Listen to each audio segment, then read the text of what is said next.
பிள்ளையின் வாழ்க்கையை பற்றி கேட்டு வந்தது யார்? வாமா, என்னம்மா பிள்ளையின் வாழ்க்கை?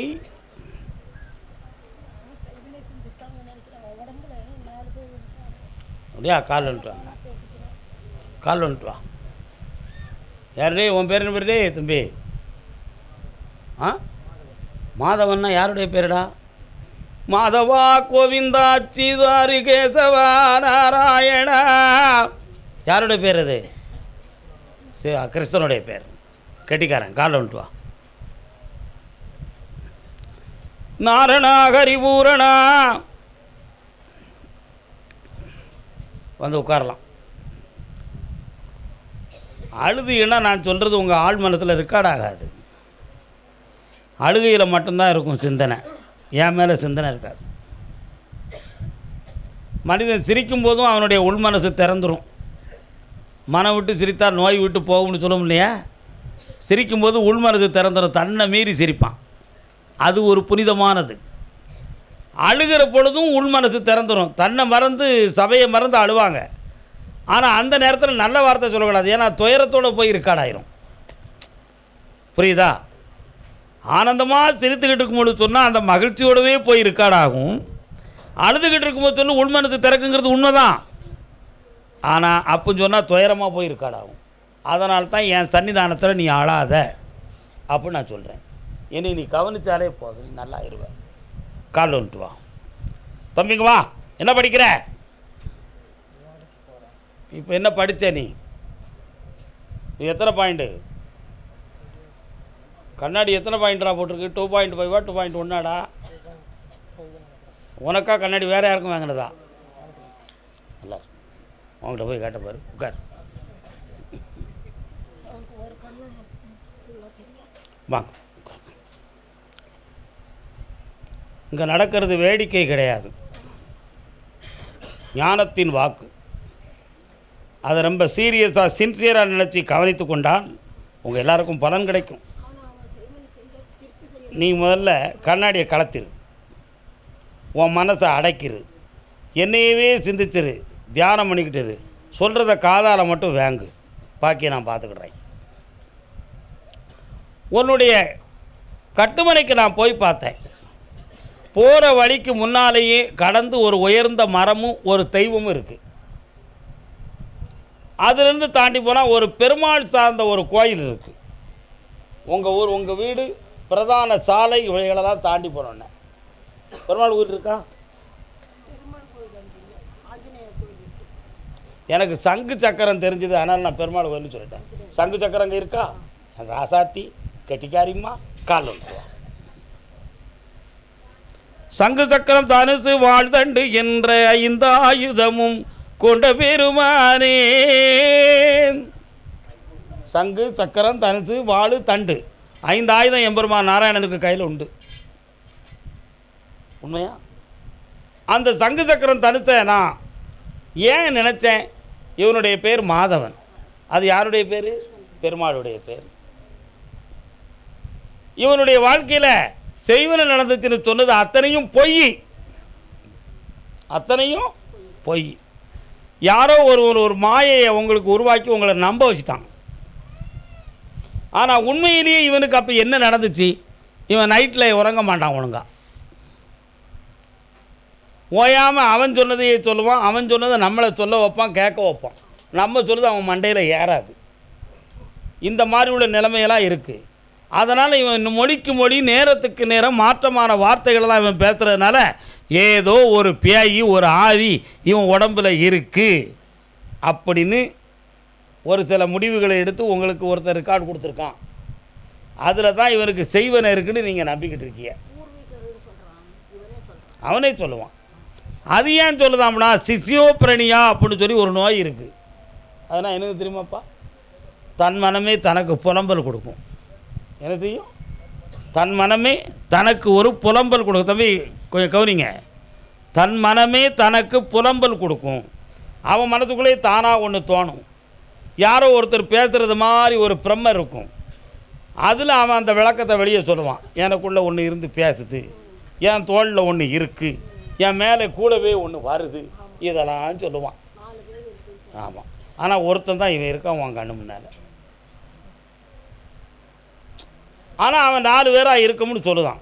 4 விதமான குணம், 4 விதமான மனம், 4 விதமான அறிவு, இவைகளையெல்லாம் வச்சு அவன் நடக்கிற கேரக்டரை வச்சு அவன் உங்களுக்கு விளக்கம் கொடுத்துக்கிட்டு இருக்கான்.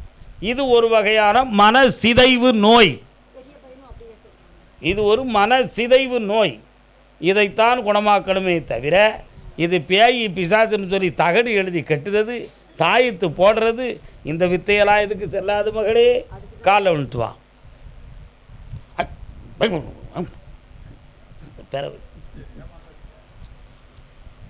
புரியுதா? இவனுக்கு மனத்தை தான் பக்குவப்படுத்தணும். மனுஷன் என்னமோ நல்லவன் தான், அவன் மனசில் தாண்ட பேய் இருக்கு.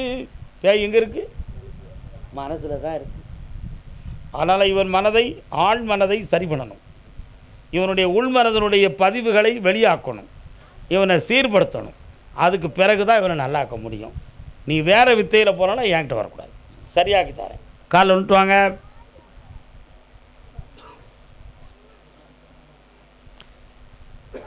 எல்லாருக்கும் ஒருத்தருக்கு சொல்கிறது ஒருத்தருக்கு மட்டும் நினைக்காதீங்க. இதை கேட்டுக்கிட்டு இருக்க அத்தனை பேருக்குமே இது ஒரு பெரிய பாடம், ஒரு பெரிய செய்தி, ஒரு பெரிய விளக்கம். உண்மையா இல்லையா? இது ரொம்ப தெளிவு இருக்குது. வா பக்கத்தில் தம்பி. என்னம்மா? ஒருவனுடைய கையில் ஒரு வாழைப்பழத்தை வாங்கி கொடுத்து 10 நிமிஷம் வச்சுருந்தா கொஞ்ச நேரத்துக்குள்ள அந்த தோலெல்லாம் வந்து வாடி கருகி போயிடும். அதே வாழைப்பழத்தை இன்னொருத்தன் கையில் கொடுத்தா வாடாமல் அப்படியும் மஞ்சள் நிறத்தில் நீட்டாகவே இருக்கும். இதுக்கு காரணம் என்ன? கருகி கெட்டு போனவன் ஜெய்வனை வச்சிட்டான்னு அர்த்தம் இல்லை, வாடாமல் வச்சுருந்தவன் நல்லவனாக வச்சாம்னு அர்த்தம் இல்லை. ஒவ்வொரு மனிதனுடைய ஜீவகாந்த அலைகளுக்குள்ளும் ஒரு அதிர்வு ஆற்றல் இருக்குது. இந்த அதிர்வு ஆற்றல்கள் மூலமாக சில பொருள்கள் பாதிக்கும், சில பொருள் பாதிக்காது. அது எதிர்மறையாக இருக்கிறவனுடைய அதிர்வு அலைகள் ஒரு பொருளை தொட்டால் பாதித்துவிடும். நேர்மறையாக இருக்கக்கூடிய ஒரு மனிதனுடைய ஜீவகாந்த அதிர்வு அலைகள் ஒரு பொருளை தட்டால் என்னத்தையும் மலர்ச்சி அடையும். உன் வீட்டுக்குள்ள என்ன இருக்கு? உன் பெரிய மகனுக்கு இந்த பிரச்சனை, இவனுக்கு இந்த பிரச்சனை, இவங்க 2 பேரால் ஓ மனத்துக்குள்ளேயும் ஒரு ஆள் மனத்தில் ஒரு பெரிய வேதனை. ஆக 3 பேருடைய வைப்ரேஷனும் சேர்ந்து உங்கள் வீட்டை என்ன செஞ்சுக்கிட்டு இருக்கு? எதிர்மறையான ஆற்றலால் தாக்கப்பட்டிருக்கு. அதை மாற்றிட்டா எல்லாம் சரியாயிரும். கால் வந்துட்டுவான். இதுதான் ஏன் உண்மை. இதுக்கு பிடிச்சிக்கிட்டு ஏன் கதை வச்சுக்கிட்டாலே இது நீங்கள்? நான் சொல்கிறது எதுவும் தவறு இருக்காடா? விஞ்ஞானபூர்வமாக கரெக்டாக இருக்கா? எஸ், வாங்க. அதனால் உங்கள் மனதை முதல்ல சரிப்படுத்தணும். 7 முறை என்னைய பார்க்க வரணும். அந்த 7ஆவது முறை வரும்பொழுது நீங்கள் எல்லோரும் தெளிந்த மக்களாக ஆயிடுவீங்க. எந்த குறையும் இல்லாமல் ஆயிடுவீங்க. சொன்னதுவே சொல்லாத, அரைச்சமாவை அரைக்காத. இந்த கனியை சாப்பிட்டுட்டு மேலெல்லாம் தேய்ச்சி குளித்து தூங்கு, சரியாயிடுவேன். 7 முறை என்னை பார்க்க வரணும். அடுத்த உத்தரவில் பார்ப்போம். இப்போ உன் பையனுக்கு கல்யாணம் முடித்தா அவனை மாதிரியே கேரக்டர் உள்ள பொண்ணை கூப்பிடணும். ஆக 3 பேருடைய வைப்ரேஷன் காணாதுன்னு சொல்லி 4 பேருடைய எதிர்மறையான வைப்ரேஷனை வந்துடும். போய் உட்கார், வரேன். எடவுனு அனுப்பா. சரி சரி வேணா குடிச்சாச்சு. இப்போ பிற பேசும். வைக்கலாம். சரி, ஆமான்ட்டா போயிடுவோம்ல.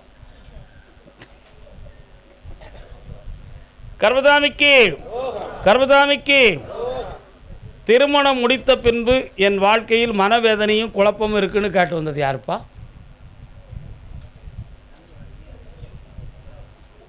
பெங்களூர். ஏமா யாருக்குமா அது? உங்க கல்யாணம் முடிச்சு வாங்க. கால் வந்துட்டா கொஞ்சம் கனமாக கேட்டால் விளக்கம் வெளியே வந்துடும். சும்மா ஏனோ தானே உட்காந்து ஏமாற்றக்கூடாது, உண்மையோடு வரணும்.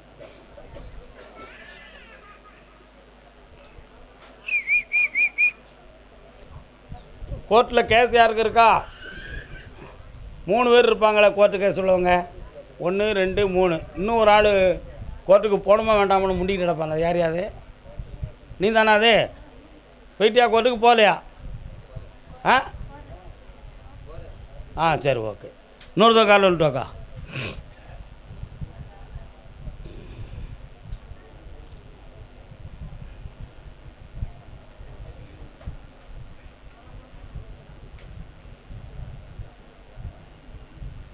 வரலாம்.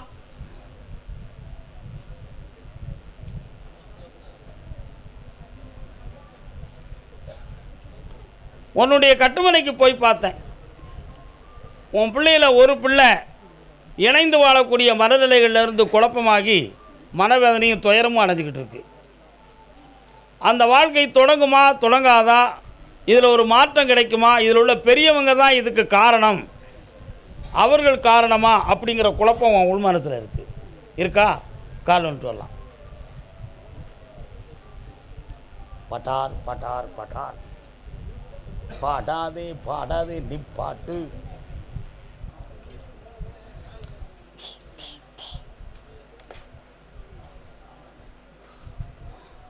அக்காவா அம்மா, நீங்கள் உட்காருங்க, அங்கேயே நின்றுக்கிட்டு இருக்காதீங்க. வேறு என்ன வேணும்? எனக்கா? வீட்டில்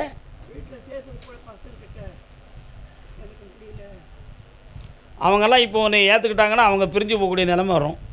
நீ ஏற்றுக்கிடுவியா? கண்ணை மூடு. அப்போ ஒருத்தருடைய வார்த்தை குடும்பத்தின் பிரிவை உருவாக்கும். அவங்களுடைய மனத்தை நான் மாற்றி தரேன். 20 நாள் கழித்து பிள்ளைகளோட சேரலாம். அவங்களையும் பிரியாமல் காப்பாற்றுறேன். உள்ளுக்கு பாரு, இதுக்குள்ளே பாரு, அதுக்குள்ளே பாரு. இந்தா அந்த பெண்ணை திருத்தி தரேன். போ, எனக்கு ஒன்றுமே செய்யாண்டா, நீ நல்லா இருந்தால் போதுக்கா. போ. கர்மசாமிக்கு பெங்களூர் சாமி கட்டணுன்னு போகிறீங்க, சாப்பிடாமல் போகக்கூடாது. மோய் பெங்களூர் அக்கா, சாப்பிடாமல் போகக்கூடாது, உட்காருங்க. பௌர்ணமிக்கு வாங்க. கோர்ட்டில் கேஸ் இருக்கிறவங்க யாருப்பா? என்னடா கேஸு?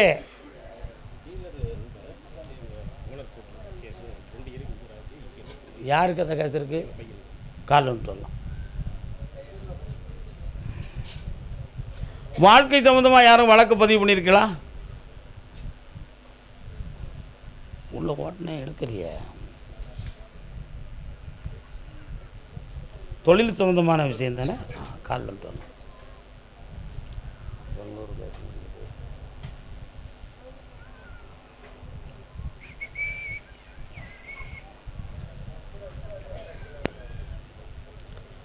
உன் கட்டுமனைக்கு போய் பார்த்தேன்ப்பா. மாரியம்மன் அம்மன் எங்கே இருக்குப்பா? பக்கத்தில் இருக்காளோ? பக்கத்தில் ஒரு விநாயகர் வராரு. சரி, அப்போ ஒன்று கால் வந்துட்டு வா. நீ தான் விஷயத்துக்குரியவன், நீ தான் கண்டுபிடிச்சாச்சு, அடையாளத்தை கண்டுபிடிச்சாச்சு. என்ன உண்மையா இல்லையா?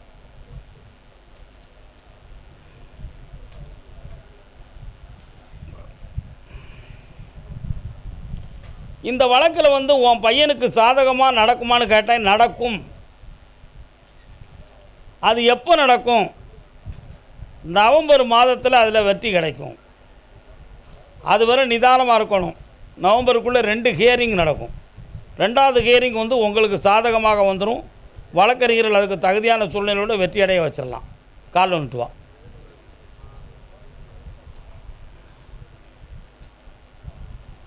சங்கத்தமிழ் பெண்ணொருத்தி அருகே வந்தார். இந்தாப்பா ஜெயிச்சு தரேன். நவம்பர் வர பொறுமையாரு. 3 பௌர்ணமிக்கு தொடர்ந்து வந்துரு, பார்த்துக்கிறேன். ஃபாரின் சம்பந்தமான தொழில் தொடர்புடையது யாருப்பா? ஃபாரின் சம்பந்தமான தொழில் தொடர்புடையவர் யார்? பாஸ்போர்ட் எடுத்து வச்சுருக்கீங்களா யாராவது?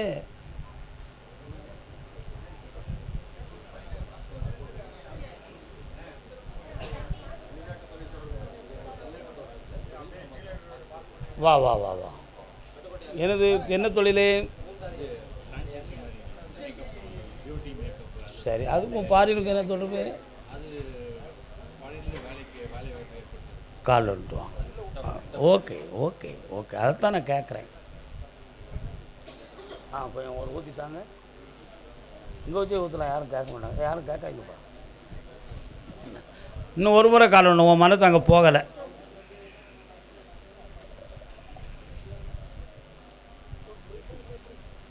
கவுத்திட்டாங்க.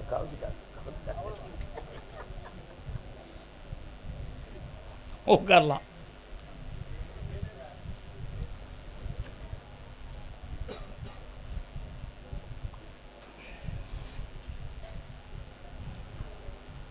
கண்ணாடிய காலத்தை கொஞ்சம் பார்க்குறேன்.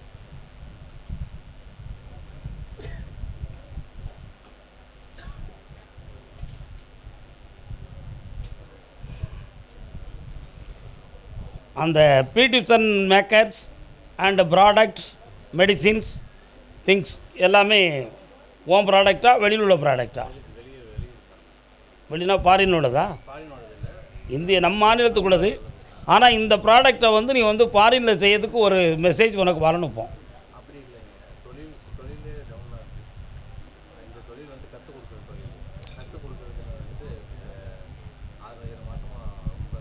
ஓகே, புரிஞ்சுக்கிட்டேன். ஆன்லைன் மூலமாகவும் சொல்லிக் கொடுக்கலாம், நேர்முக பயிற்சிலையும் சொல்லிக் கொடுக்கலாம், அதில் ஃபாரினில் உள்ள ஸ்டூடெண்ட்டுக்கு கூட அதை சொல்லிக் கொடுக்கலாம். சரிண்ணா? அதனால் இது சம்மந்தமான ஒரு தொடர்பு உனக்கு வெற்றியாக்கி தந்தால் போதும்ல. அபிவிருத்தி ஆக்கணும். கால் வந்துட்டு வா. 3 மாதம் டைம் இருக்குது. அதுவரை இவன் பொறுமையாக இருக்கணும். சரி, பார்ப்போம். வா.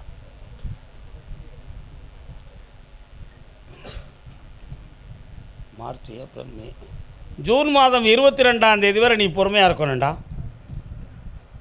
ஜூன் மாதத்துக்கு பிறகு இந்த தொழில் இங்கேயே உனக்கு நிறைய ப்ராடக்ட்கள் நல்லா நடக்கும். வெற்றியாக்கி தரேன். அது மட்டும் இல்லை, வெளிநாட்டு தொடர்பையும் உருவாக்கி 2 முறை நீ அங்கே போயிட்டு வரக்கூடிய பாக்கியத்தையும் தரேன், பணமும் தரேன். இந்த தொழில் நடக்கும். ஆனந்தம் பாரு. சாப்பிட்டு போ. கர்பதாமிக்கு திருப்பூர் எல்லை, திருப்பூர்